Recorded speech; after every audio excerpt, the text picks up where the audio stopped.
back to the categorical components of gluten sensitivity testing. There's three main types of tests that can be done. There's really more than that, but let's talk about a few. There's the blood. There are certain blood tests that can be done. Then we have a GI or a scope test that can be done, also known, sometimes referred to as a biopsy.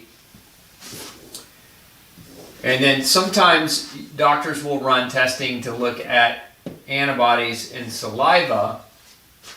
And then we'll get to this in a minute, there's genetic testing that can also be done. And we'll talk about, about that as well.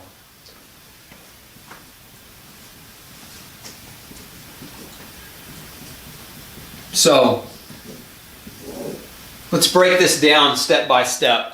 Number one, our blood tests. Now, there are a number of different varieties of blood tests that doctors will order, and they're generally, specifically speaking, they're antibody-based tests. So, these are oftentimes, what I mean by antibody-based is they're usually measuring IgG or IgA. These are different kinds of antibodies that your immune system will produce when it's exposed to something that it perceives to be a threat. So, antibody testing. Examples of antibody tests are going to be directly, there's a protein called gliadin, and the test is an anti-gliadin antibody test. Okay, we also have something called endomysial testing. This is also an antibody test. We also have something called anti-tissue transglutaminase, also an antibody test. So again, these are the main options that most people that have come to see me over the last close to 20 years have had these done. In essence, their doctor draws the blood, looks for anti-gliadin antibodies, anti-endomysial antibodies, and anti-tissue transglutaminase antibodies. Now, there's also, there's also the biopsy, the biopsy is actually a tissue sample taken from the small intestine. And we'll talk about that in detail here in just a minute. And then there's saliva. Saliva testing, sometimes doctors will run anti-gliadin tests in the saliva. Instead of using blood, they'll just use the saliva. These are typically IgA tests. So we look at kind of the gold standards that are commonly used in mainstream medicine to look at whether or not a person has a gluten issue.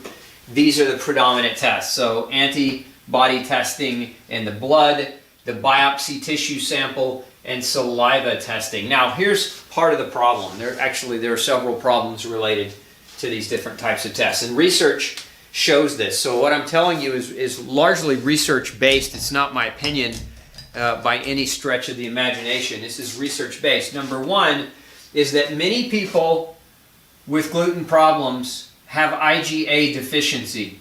So if we're using an antibody test that measures IgA responses to see if this person is reacting, but they have an IgA deficiency, we can get a false negative test result, meaning we get a result that comes back that's not really negative, but because the person doesn't make enough IgA, the IgA-dependent test doesn't really give us an answer that's accurate. So we can get a misleading test representation. And so that's part of the problem. And there are many people that are IgA deficient.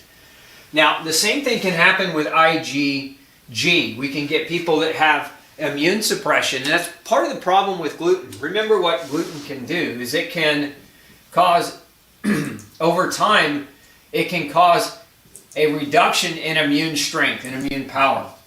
And so initially, it's kind of like diabetes. Ultimately, diabetes can cause an insulin deficiency, but initially, diabetes causes insulin to go up. Same thing with gluten. Initially, gluten can cause your immune system to become over-responsive, hence autoimmune disease. But over time, as that autoimmune disease goes on and continues to burn, the immune strength actually starts to suffer, and we can start to become antibody deficient. So if you're late in the game, what I mean by that is if you're 45 plus and you've been gluten reactive for a very long period of time, you're usually going to fall in this category. You're not going to fall in the category of high levels of antibody testing. You're going to fall into this category of your immune power has reduced over time, therefore the testing won't come back accurately. Now, so that's a problem just in general with antibody testing, and that goes for any of these tests. One of the other, let's talk specifically though about anti-gliadin. The gliadin test itself, choose a different color here. The gliadin test is a type of protein. Gliadin is a type of gluten. And it's only found in wheat, barley, and rye. It's not found in the other grains. So it's one type of gluten. Now, there was a study done in 2012 in Australia. It was a group of researchers identified 400 new gluten protein types that were not gliadin. 40 of them, 10% of these newly identified proteins, were more toxic to people with gluten sensitivity issues than gliadin. But most doctors won't measure those. They don't look at those other gluten type proteins. They only measure anti-gliadin, only found again in wheat, barley, and rye. So this is a subtype. It's oftentimes, this term gliadin is sometimes used interchangeably with gluten, but they're not the same thing. Remember that gliadin is a type of gluten, but it is not the only type of gluten. And it's only found in wheat, barley, and rye. So if you're reacting to corn gluten, for example, or the gluten in oats, the avenin, if you're reacting to the gluten in rice, or you're reacting to the gluten in some of the other cereal grains, this test won't tell you that. This test will only tell you whether or not you're reacting to a gliadin protein found in wheat, barley, and rye. But if you're not reacting to this protein specifically, then you can get a false diagnosis. You can get a false misrepresentation of what you reacted to in relationship to gluten. Because you have to remember this, at the end of the day, gluten is not gliadin. Gluten is a family of proteins found within the seeds of grass, not just gliadin. So this test is only specific to one type of gluten found in wheat, barley, and rye, when we know there are at least 400 different types of gluten. So these endomysial antibodies are another, again, going back up to what we know here, oftentimes these antibodies come back false negative because of this problem. Now, here's a caveat to this. If you've had these testing done and the result came back positive, it's a pretty good indicator that you are gluten sensitive. But a lot of doctors won't tell you that, because what a lot of doctors do is they combine blood testing with the biopsy, meaning they look at them together in tandem, and if you don't have a positive result here and here, then they'll tell you you're not gluten sensitive. So what happens to a lot of people is they can get a positive result here, the biopsy comes back negative, the doctor says, oh, you don't have celiac disease, because your biopsy is negative, don't worry about it. And that, again, is one of the other problems. So the anti-tissue transglutaminase, the anti-endomysial antibodies, the anti-gliadin antibodies, again, can all fall under this category of false negative test results. But they can also, even if they come back positive, remember that if the biopsy doesn't come back positive, oftentimes people are told to continue to eat gluten, and that's actually bad advice, in my opinion. So let's talk about the biopsy. I said before that it's a tissue sample taken from the small intestine. Well, why is that a problem? It's not. If a biopsy comes back positive, it's positive, meaning that it's a good indicator that gluten might be your issue, although we can get false positive biopsies, and here's what I mean.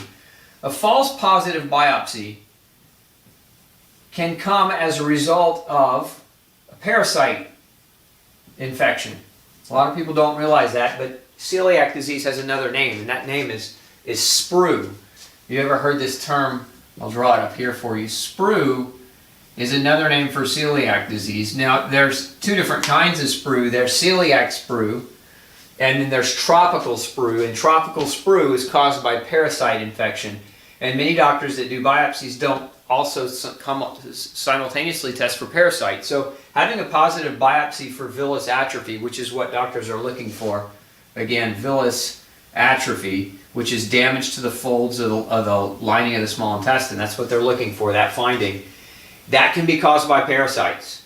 And so if the doctor's not testing for parasites simultaneously, they can give you a misdiagnosis. Now, this can also happen, we've seen this happen as a result of the use of non-steroidal anti-inflammatory drugs. So NSAIDs oftentimes can lead to a damage that's very similar to villus atrophy. We know that soy has been shown to cause villus atrophy as well. So again, if you're not being properly tested for other food allergens, if your doctor's not taking a good history on which kind of medications that you're taking, there's another class of medication called ARBs, angiotensin receptor blockers. These are blood pressure medications. And so these have actually been shown to cause the damage identical to celiac disease. So again, you can get a biopsy done, and if the result is positive, but the doctor's not ruling out all these other factors and kind of putting that all together, then what happens is you can be told that you have gluten sensitivity when in fact you may not. So again, although a test result can be false negative, it can also be false positive, and it's important for you to understand that. So, but here's the other problem with just depending on this biopsy. This biopsy is measuring tissue sample from the small intestine, right? Well, the surface area of the small intestine is the size of a tennis court. That's a pretty big structure. And when I take a biopsy, or when a doctor takes a biopsy, they're taking a microscopic cross-section. So, you know, that would be kind of like walking out on a tennis court and picking up a microscopic piece of the court and saying that this piece of the court represents the entire court. And although you might get a false or a positive result, an actual positive result, you might get a false negative result. So this is where the biopsy can come back oftentimes negative, because the biopsy is a microscopic cross-section. And just because you have a biopsy that comes back negative doesn't mean you don't have villous atrophy somewhere else. If the doctor had taken the sample from another area of the small intestine, it's very possible we could have found that damage. But there's another problem with relying on this biopsy, is that sometimes the damage is not exclusive to the small intestine. There are a number of research studies that show that the damage can occur in the esophagus. The damage can occur also in the stomach, where we can get in the esophagus, a number of studies that link eosinophil infiltration. Eosinophil is a specific type of white blood cell, but eosinophilic esophagitis, which is where the eosinophils will creep into your esophagus, and the doctor will see that doing the scope. And so that can be an indicator of gluten sensitivity. It can be an indicator of other things as well. But again, my point in saying this is that the damage that doctors are looking for when they do a scope and biopsy, sometimes the gluten damage occurs in the esophagus, not in the small intestine. Sometimes the damage occurs in the stomach, not in the small intestine. Sometimes it occurs in the large intestine.